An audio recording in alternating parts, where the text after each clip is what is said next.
इनसे मिलिए, यह है सुप्रीम कोर्ट के पूर्व जस्टिस अजय माणिकराव खानविलकर यानी एएम खानविलकर, वर्तमान में भारत के लोकपाल, और कह रहे हैं कि हमको 5 करोड़ का बीएमडब्ल्यू मिलेगा तब वे भ्रष्टाचार मिटाएंगे। वर्तमान में ये भारत के लोकपाल हैं, वही लोकपाल जिसके लिए अन्ना हजारे एंड कंपनी ने पूरे देश में तांडव मचा दिया था। करोड़ों की आबादी वाले देश को लोकपाल के नाम पर ऐसी टोपी पहनाई गई मानो ये कानून बनते ही पूरा भारत राजा हरिश्चंद्र बन जाएगा, लेकिन हुआ ठीक उल्टा।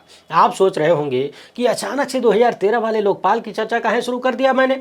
दरअसल हुआ यह है कि जस्टिस खानविलकर साहब और लोकपाल के अन्य 6 सदस्य देश की जनता से कह रहे हैं कि हमको बीएमडब्ल्यू चाहिए भैया, नीचे से काम नहीं चलेगा। जी हाँ, और कह ही नहीं रहे हैं बल्कि बीएमडब्ल्यू 3 सीरीज की 7 कार खरीदने के लिए आधिकारिक टेंडर भी जारी कर दिया गया है। इन 7 कारों की कीमत है लगभग 5 करोड़ रुपया। यानी जिन लोगों को देश को भ्रष्टाचार मुक्त बनाने के लिए कुर्सी पर बिठाया गया वो 5 करोड़ की बीएमडब्ल्यू में बैठेंगे तब वे भ्रष्टाचार मुक्त होगा भारत। ठीक वैसे ही जैसे 8.5 करोड़ की हवाई जहाज में उड़ने के बाद और 12 करोड़ की कार में घूमने के बाद ही हमारे प्रधानमंत्री देश को विश्वगुरु बना पाएंगे। सोचिए, जिस देश की 85 करोड़ आबादी मुफ्त राशन के भरोसे जिंदा है, 100 करोड़ लोगों के पास खर्चने के लिए पैसा नहीं है जेब में, वहां पर भ्रष्टाचार मिटाने वाली संस्था के लोग 70 लाख 80 लाख की कार मांग रहे हैं। और मांग क्या रहे हैं? खरीद रहे हैं, वो भी आपके टैक्स के पैसे से। अब चूंकि आप जानते हैं कि मैं यूं ही मुंह उठा के कुछ बोलने वालों में से नहीं हूं, ये जो 5 करोड़ की कार खरीदी जा रही है स्पष्ट रूप से आपकी गाढ़ी कमाई की बर्बादी है। मगर इस वीडियो में मैं आपको दिखाऊंगा कि कैसे लोकपाल का काम 1 पैसे का नहीं, यानी काम 1 पैसे का नहीं और गाड़ी चाहिए 5 करोड़ की। इतना ही नहीं, सबसे महत्वपूर्ण मसला यह है कि जो भारत के लोकपाल हैं यानी जो चेयरपर्सन हैं पूर्व जस्टिस एएम खानविलकर, इनके अपॉइंटमेंट के पीछे की कहानी क्या है। यानी आप सोचिए कि जब इतने बड़े देश में इतनी महत्वपूर्ण संस्था का मुखिया किसी को बनाया जा रहा है तो निश्चित तौर पर कुछ क्वालिटीज देखी गई होंगी। वो क्वालिटी सुप्रीम कोर्ट में जज रहते हुए इन्होंने दिखाया होगा। तो आज हम इस वीडियो में खानविलकर साहब के कुछ फैसलों पर नजर दौड़ाएंगे। देखिएगा किस तरीके से इनके फैसलों से गुजराती जोड़ी को जबरदस्त यानी अकल्पनीय लाभ हुआ और फिर रिटायरमेंट के बाद कथित रूप से खानविलकर साहब को रिटर्न गिफ्ट मिला उसी जोड़ी की तरफ से। और अब जनता के टैक्स के पैसे से जबरिया 5 करोड़ की कार खरीदी जा रही है, शायद उसी जोड़ी के आशीर्वाद से। आपको लग रहा होगा कि काम भी तो करते होंगे तबे ना गाड़ी मांग रहे हैं। तो चलिए हम लोकपाल का काम भी देख लेते हैं कि अब तक इन्होंने क्या किया है, इनके काम का परिणाम क्या है। और जब परिणाम देखेंगे ना तो आपके दिमाग में यही सवाल आएगा कि कहां गए अन्ना हजारे हो और कहां गए केजरीवाल, कहां है मनीष सिसोदिया, किरण बेदी जैसे लोग जो लोकपाल से देश को भ्रष्टाचार मुक्त कराने वाले थे। अब जबान क्यों नहीं खुलती? एक मसला यह भी है कि लोकपाल भ्रष्टाचार की जांच के नाम पर विपक्षी दलों के लोगों को तो निशाना बना रहा है मगर विश्वगुरु के नाम पर जबानें बंद हो जाती है। यह पूरा मसला गजब गंभीर है। वीडियो को आखिर तक देखिएगा, ऐसी ऐसी बातें निकाल कर लाया हूं जो शायद कहीं मिलेगी। इसलिए अभी इस वीडियो को लाइक और शेयर कर लीजिए, ये आपकी जिम्मेदारी है। पहली बार है तो चैनल को सब्सक्राइब करके घंटी बजा दीजिए टन्न से।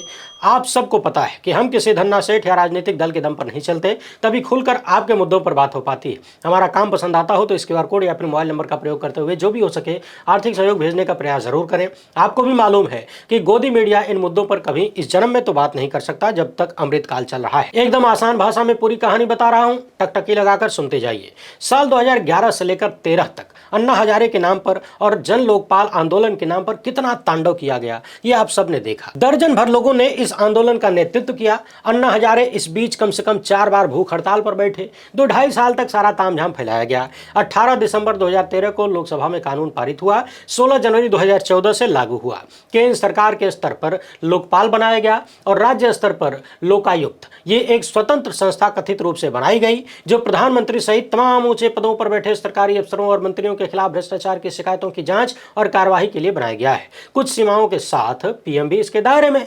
लोकपाल के पास अभियोजन की सिफारिश का अधिकार भी है। कई सारी एजेंसियां भी लोकपाल की निगरानी में काम कर सकती हैं। इस लोकपाल में एक चेयरपर्सन और अधिकतम 8 सदस्य हो सकते हैं, न्यायिक और गैर न्यायिक दोनों मिलाकर।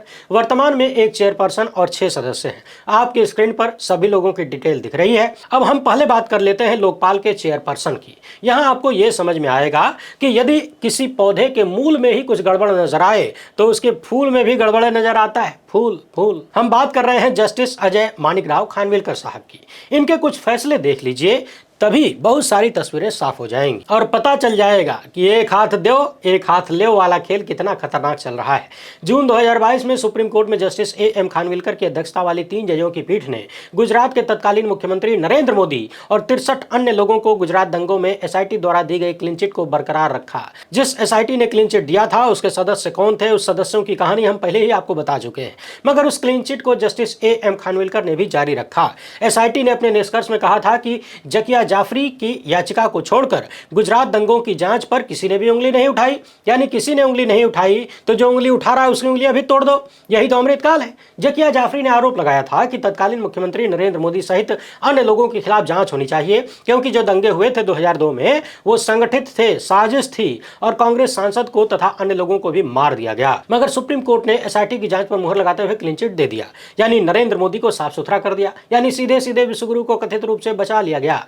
आगे prevention of money laundering act यानी PMLA केस में ED को असीमित शक्तियां दी गई थी। 27 जुलाई 2022 को justice A.M. Khanwilkar, justice Maheshwari और जस्टिस रवि कुमार की पीठ ने ED को दी गई अपार शक्तियों को बरकरार रखा था।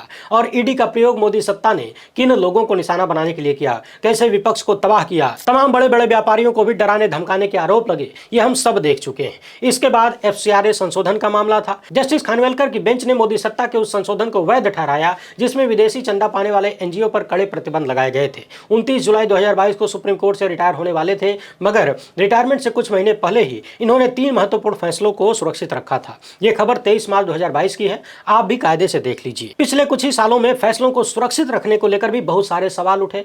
फैसले सुरक्षित रखे जाते हैं, लोग कहते हैं कि आखिर पीछे से चल क्या रहा है। आगे देखिए, सेंट्रल विस्टा का प्रोजेक्ट था, इसके खिलाफ सुप्रीम कोर्ट में याचिका पहुंची तो जस्टिस खानविलकर ने उस याचिका को भी खारिज कर दिया। यानी इनके तमाम फैसले सीधे सीधे मोदी सत्ता की झोली में जाते हुए दिख रहे थे। 13 मई 2016 से 29 जुलाई 2022 तक इन्होंने सुप्रीम कोर्ट में जज के तौर पर काम किया।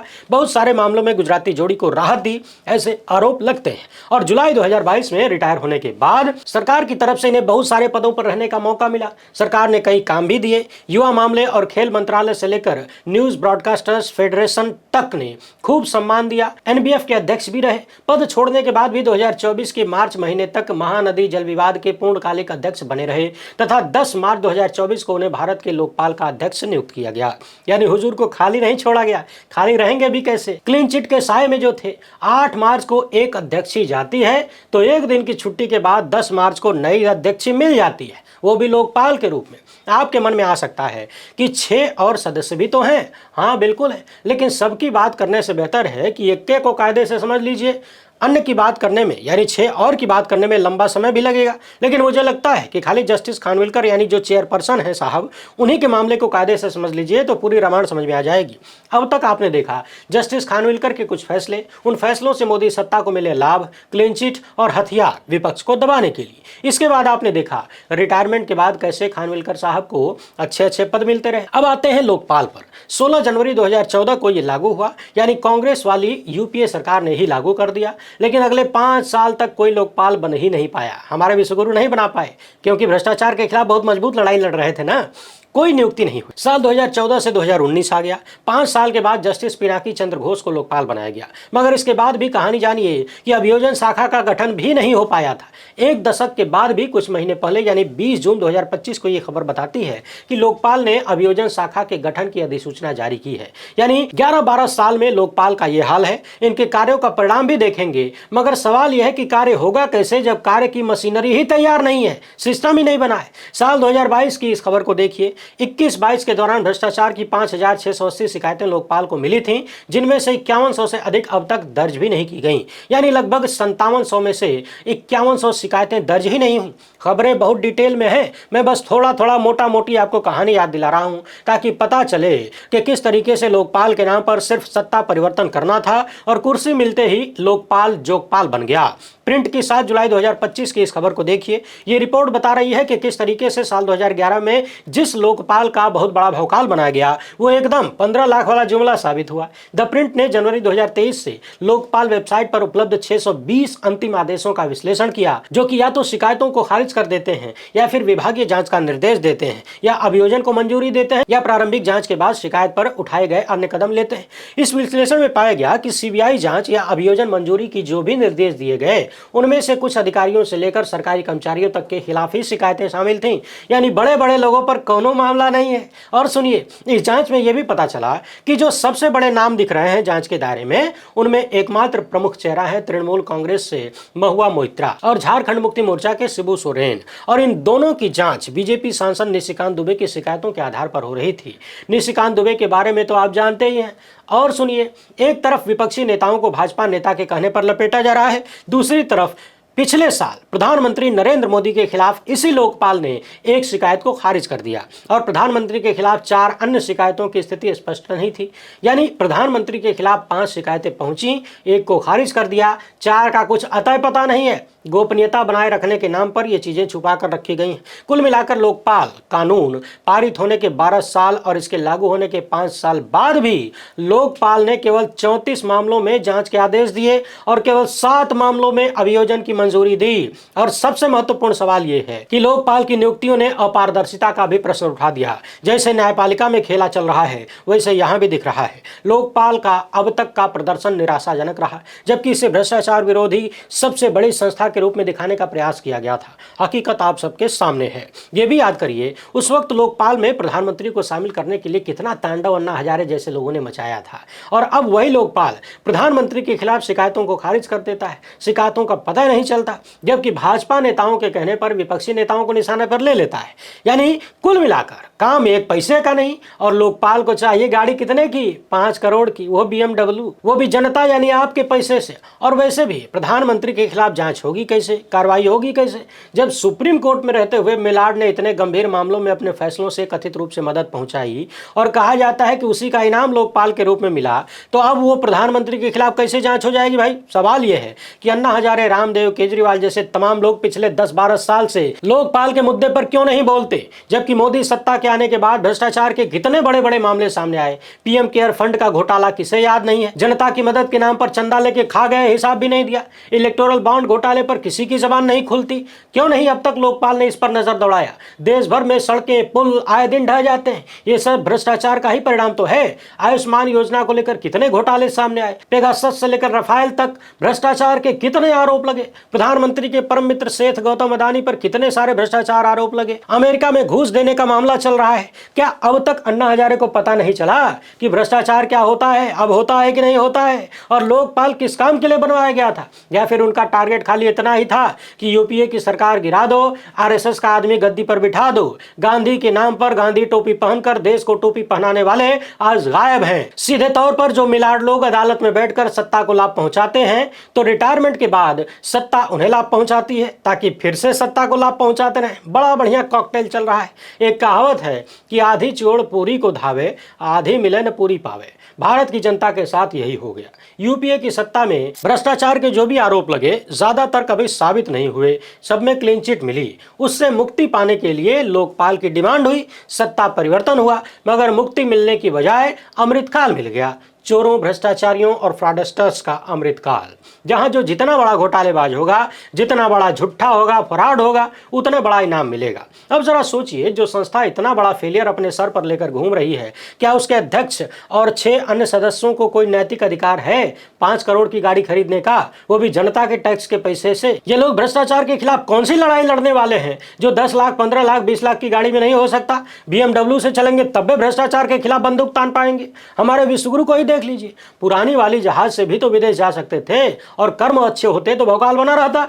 8,500 करोड़ की नई नवेली जहाज से उड़ के क्या फायदा, जब दुनिया भर में हो रही मीटिंग में जाने की हिम्मत नहीं हो रही, लगातार मीटिंगों से भाग रहे हैं और इंटरनेशनल बेइज्जती करवा रहे हैं। बात यह नहीं है कि आप किस कार में घूमते हैं, उसकी कीमत क्या है, बात यह है कि आपके मन में जो विचार घूमते हैं उसकी अहमियत क्या है। लोकपाल के इन 6 सदस्यों और अध्यक्ष को मालूम हो कि आपकी BMW देखने के लिए आपको पद पर नहीं बिठाया गया है। 29 दिसंबर 2021 को खबर आई थी कि जिस दौरान देश कोविड महामारी से जूझ रहा था, हमारे हुजूर ने मर्सिडीज बेंज खरीदा था, वो भी 12 करोड़ की।